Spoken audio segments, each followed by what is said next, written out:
Welcome to Section 420, Talkin Yankees, the podcast. Well, the AL East gets even a little tougher for the Yankees. Orioles making a big move, signing former Mets first baseman Pete Alonso to a 5-year, $155 million deal. And somewhat of a surprising move, even though it seemed like the Mets weren't going to give him a long-term deal. But it's the fact that the Mets let this guy go, someone who came up through their system, been with them for a while, quite arguably the best offensive player they ever produced, maybe other than Dallas Strawberry, and he let him walk away to the same way they let Strawberry walk away to the Dodgers back 90-91 there. So kind of a surprise. And also, this is coming on the wings after they also lost Edwin Diaz, possibly the best closer in the game, to the Dodgers as well on back-to-back days there, which I just can't remember anything like in this baseball ever happening before like this, losing two big marquee players like that. So quite surprising. And you can say, well, they opted out and Pete Alonso was free agent, so technically wasn't with the team. But you know what I mean. Just to lose two big players off a team like that on back-to-back days, and to happen to the Mets there. So if you're a Yankee fan, I'm sure you're a little gleeful. You want to gloat. So I figured let's dedicate an audio podcast episode to this. And plus the winter meetings, which wrapped up Wednesday. Brian Cashman admittedly said that he really didn't get much done at all there. So not really great to want to hear that. But nevertheless, we'll kind of just do a check-in on the Yankees as well. But we'll try to, again, look at more of these two Met debacles on back-to-back days there. I'll kind of give my take on why I think these things happened the way they did. So make sure you're an audio podcast subscriber so that you get these episodes. Again, this is content not available on what we call the classic YouTube episodes or on TV, so you got to be an audio podcast subscriber. And of course, I mentioned before, go to YouTube. There's also the YouTube version of the show. Just dropped an episode focused on the Edwin Diaz thing, and kind of as that was going on, the Alonso stuff came right after. So this will kind of supplement that as well. So make sure you also go to YouTube, subscribe to Section 420 Talkin Yankees, and get notified when episodes go up there as well. So, it was first Edwin Diaz who opted out of his deal with the Mets. Now, he had a 5-year deal where he could opt out after the third year. The Mets owed him 2 more years and a total of $38 million. Obviously, when you're the best closer in baseball, at least you elevated to that point, you could opt out and try to get a bigger contract, which you understand. And the Mets, puzzlingly, signed Devin Williams last week, the former Yankee reliever who struggled, to a 3-year, $51 million deal. And Edwin Diaz just pretty much asking for 18 and 19 million more, which is really not asking that much. Edwin Diaz far better closer and better reliever than Devin Williams is. So for him, you can opponent $51 million for Devin Williams, who again was not good at all, not good for the Yankees last season overall. Okay, yeah, he did rectify himself the last 2 months there, but still, he was not someone you're going to put there to close games. I mean, he lost his job in April. They tried a few times to put him back in there. He blew it again. Did not have a good season for the Yankees, where you would want to sign this guy and just to have the better reliever in Diaz, and you can't pony up another 18 and 19 million to someone who's far more superior is kind of weird for the Mets there.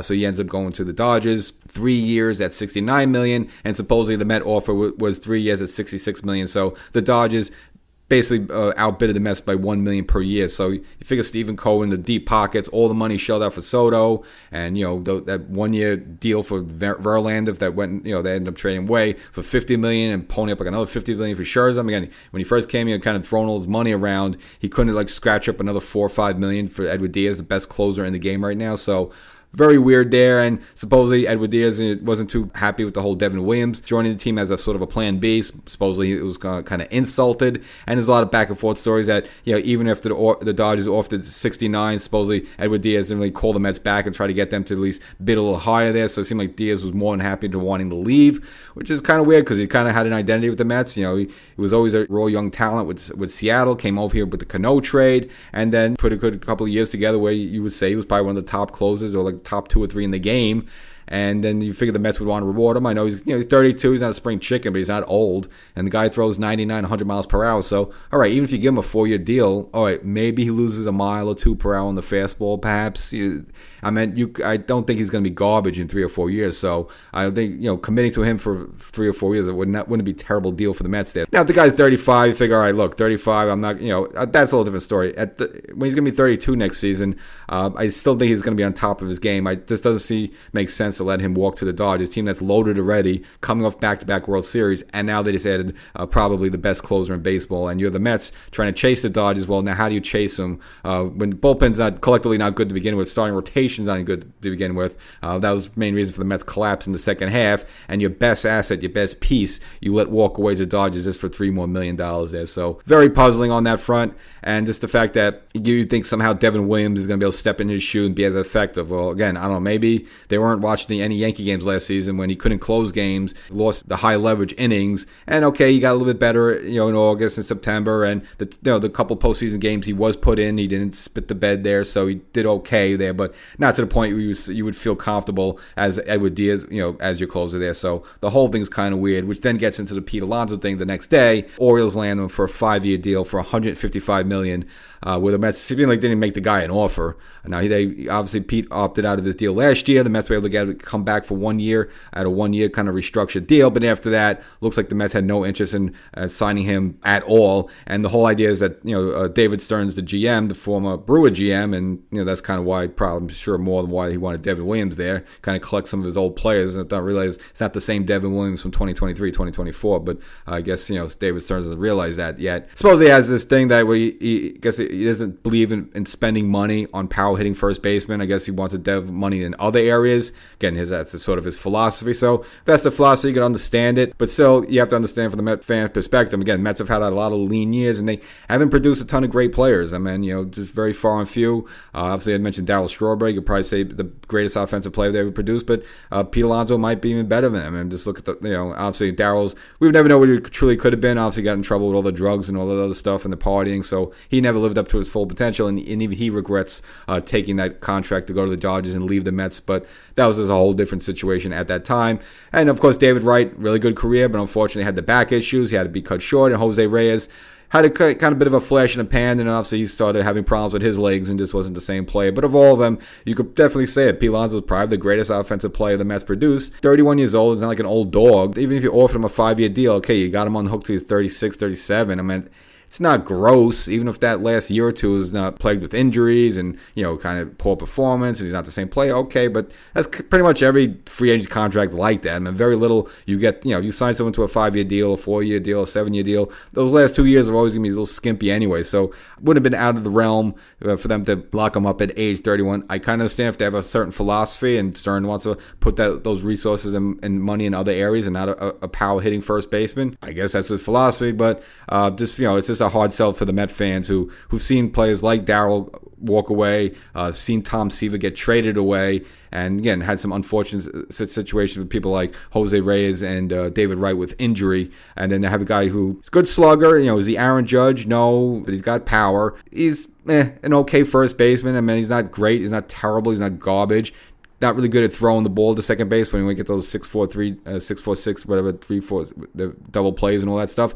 Yeah, but he's decent. He's not garbage. He's okay-ish. So it really wasn't that much of a reason to get rid of the guy. And all right, so if you want to get rid of him, what's your plan? What else is out there? I mean, you look at the other free agents. I mean, bringing in Kyle Tucker or Cody Bellinger, and all right, those are good offensive players, but it doesn't make sense. If there was some master plan where by not offering Pete Alonso a contract, you're going to bring in 3 really good hitters and stuff like that and make this trade for this and make a trade for that. And okay, at least maybe you could sell it. You're trying something. But, they first traded Brandon Nimmo. He was a decent outfielder there for Marcus Semien. He was making a ton of money. Again, good defensively, a good second baseman. But, his best years are probably behind him. And Nimmo was kind of, again, your guy through your system. He's been here for a while. He's not great. He's not a superstar, but he's not terrible. But it just the whole thing just doesn't make sense. What's going to be a plan B? You're not spending that money on Pete Alonso there. So this, again, is just kind of a weird thing for the Mets. And again, a lot of Mets fans are not happy right now seeing one of their players walk away. But now this is someone the Yankees going to have to deal with just because he's now getting the AL East in Baltimore. Now Baltimore's a hitter's ballpark, so I'm sure Alonso will probably rather play in Camden Yards than Citi Field. So that's now something the Yankees going to have to deal with. And the AL East, it's gotten tougher for the Yankees.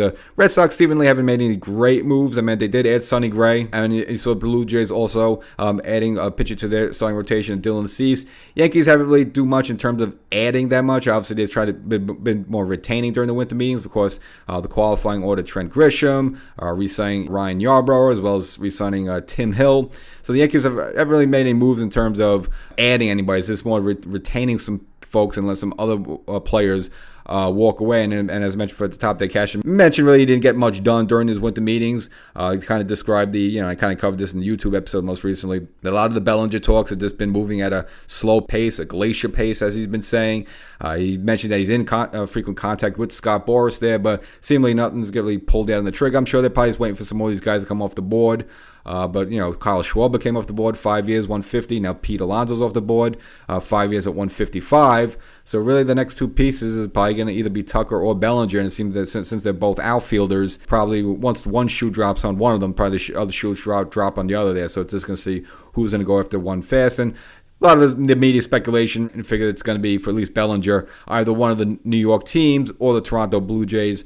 I'm still holding out hope and feeling that it's going to be probably the Yankees. That's the way things seem. That'd just be weird. I mean, I guess the Mets could sign Cody Bellinger just because, again, they have to replace that offense somehow. So Bellinger would, I don't think he could totally replace the power and the home runs that Alonso could provide there. But at least, it does at least soften the blow a little bit. Again, if you're Bellinger and the money's equal, I don't know why you just want to stay with the Yankees. I mean, his father was a Yankee. He was here for a year. He seemed to fit in well.